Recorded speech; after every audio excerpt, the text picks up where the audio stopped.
The following is an original audio series from Sierra International Machinery, Pile of Scrap, with your host, John Sacco. Welcome back from the yard tour. This is a mini version of Pile of Scrap, I guess, if you will. I'm here with my friend, Stuart Kagan. Stuart, welcome to California. It's great to be here. Weather's beautiful. You were complaining it's already too hot for you. Oh, come on. It's amazing. I feel like I'm back in South Africa.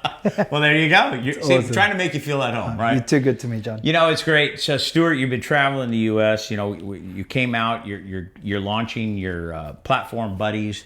You came out. You're visiting a lot of my friends and your friends as well throughout the U.S. And you came here to onboard Sierra Recycling and Demolition, and we got to do a little tour, a little philosophizing, and so it's great to have you. First of all, how's Buddies going? How's the reception in the marketplace? It's been phenomenal. Ever since REMA, or the ISRI convention, we've got a wait list of people that I'm trying to get to.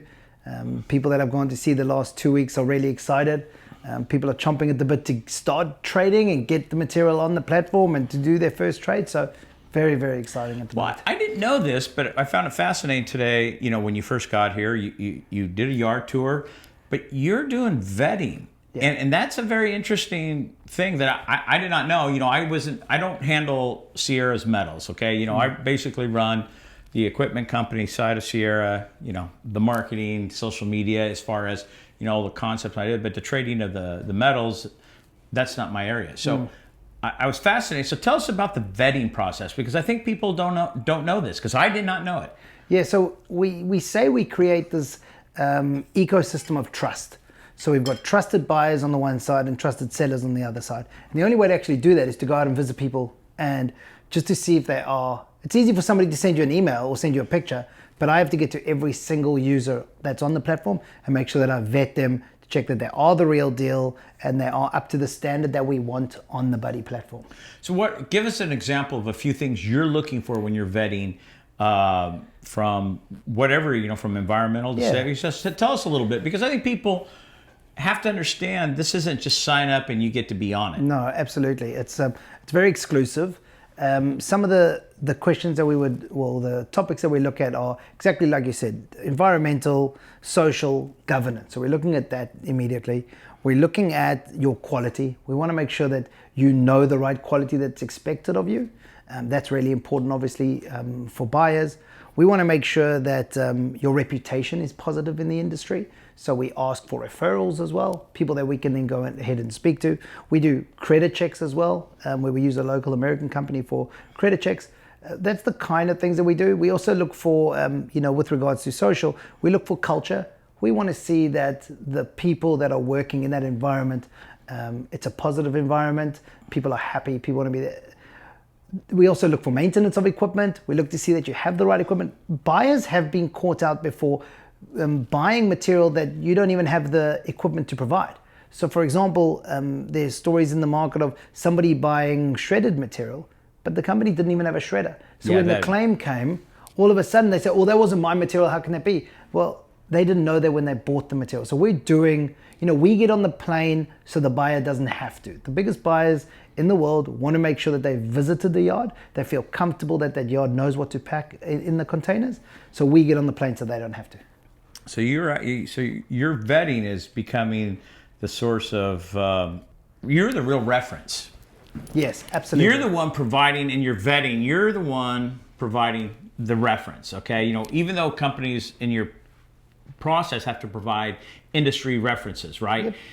You are making sure that the reference, because once you've come, you've vetted it, and you see all this stuff, you can sign it. Now, you're going to get in a caught where you're not going to sign somebody up. Absolutely. We already have.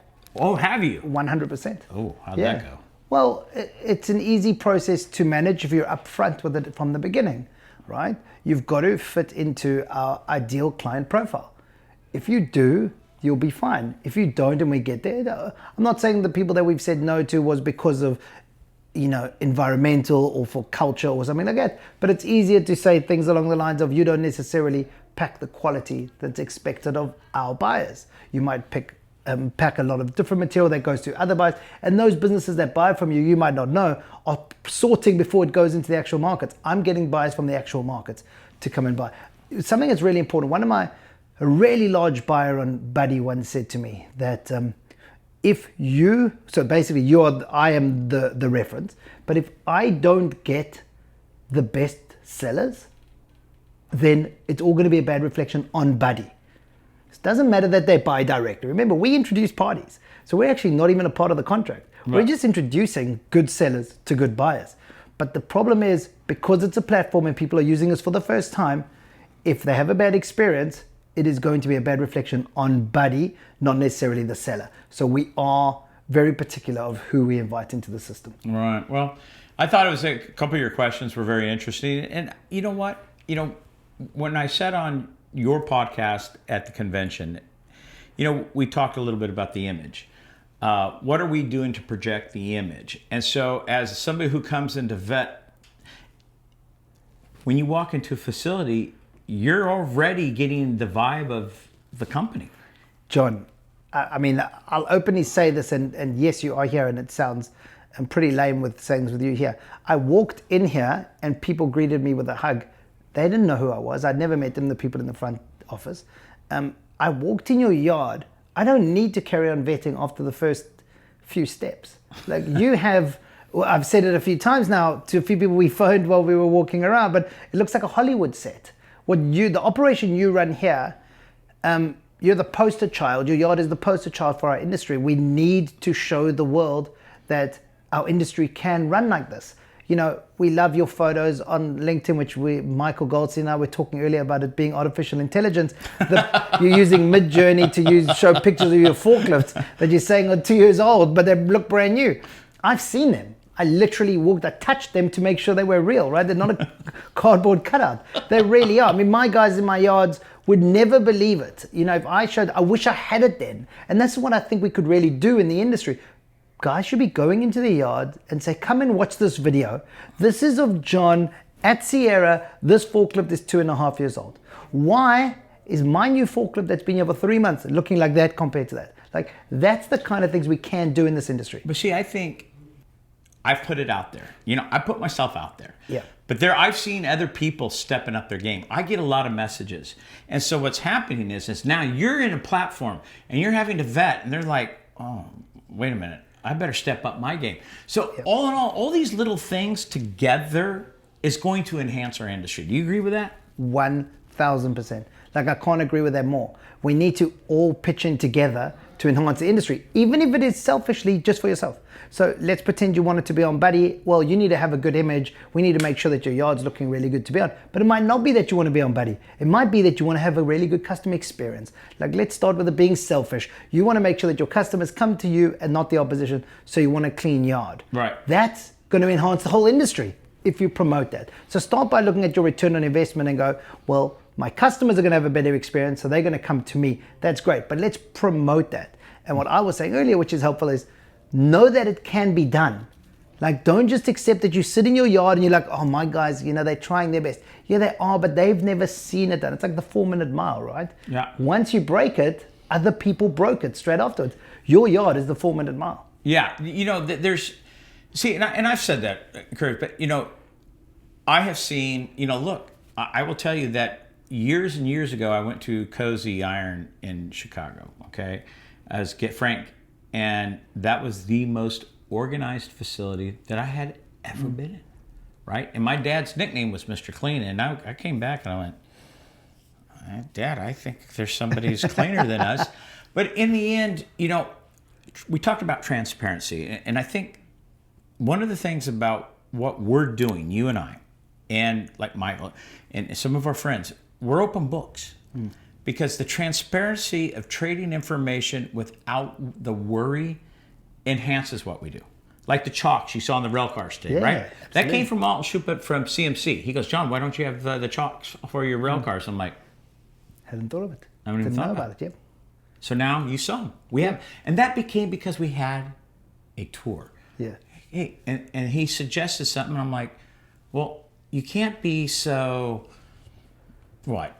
closed-minded that you can't accept somebody's idea. Absolutely. But the problem is when you're not even getting the ideas. So it's one thing to be closed-minded. It's another thing not putting your position or putting yourself in a position to actually collaborate with others. Like, you had people here, so they did a tour, so you got to find out things. How are other people around the world in our industry putting themselves out there, joining the association, but maybe going to the association or your chapter and say, guys, we're going to do a tour in my yard.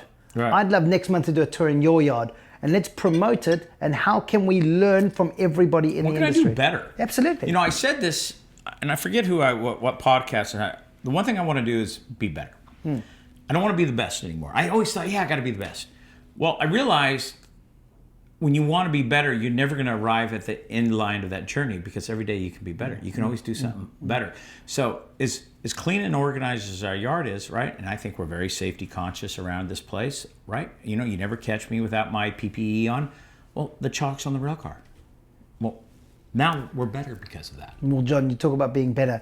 I walked in your yard with your team earlier before I walked with you, and you popped out and you're like, oh, I'm so sorry, I'm embarrassed about what the yard looks like. I just been telling the guys it was the neatest yard I've ever seen. You're always looking at how it can be better. Well, look, you get to a certain level, and if you say, okay, this is the best, well, maybe you're going to stop trying to go to that next level. Because, well, I'm the best. Well, no. Great athletes who might be the best athlete never stop training, right? They don't just stop. They're trying to be better. They're trying to be even more dominant. Look, you played rugby. Yeah. You know the athletic world. It's the same thing applies to business. If you're always trying to be better, at least you're striving for something in the positive light. Absolutely. So going back to Buddies for a second, because I'm really excited about you and what you've done, your life story. As we sit down, we talked about it. You've been on this post-convention tour, and you're heading out of the country back home for a while, and then you're going to go off to another country and leaving your poor, lovely secret weapon of a wife at home by herself. But how is the response? What is the feedback? What are you seeing, and what have you learned doing this already that you can already enhance? So I guess early on we thought that our niche, or how we were going to change the game, was going to be the ability to trade in an app and negotiate in an app and have the best buyers. That when you click a few buttons, it goes out to 50 buyers around the world. You're not having to WhatsApp or message every single one individually. What we found is the more people we speak to, it's actually the end-to-end platform that they're really excited about. So, for example, I'm meeting with your team now. We're onboarding your back office team, as well as finance and shipping and transport are all going to be involved in the onboarding, because it's one platform that controls it all. So when you finish the trade, all the information gets passed on, including the guys in the yard that take their photos on the app, get all the information. So what we're getting is people like the idea of being able to trade and sell to somebody that they haven't sold to or get the best prices.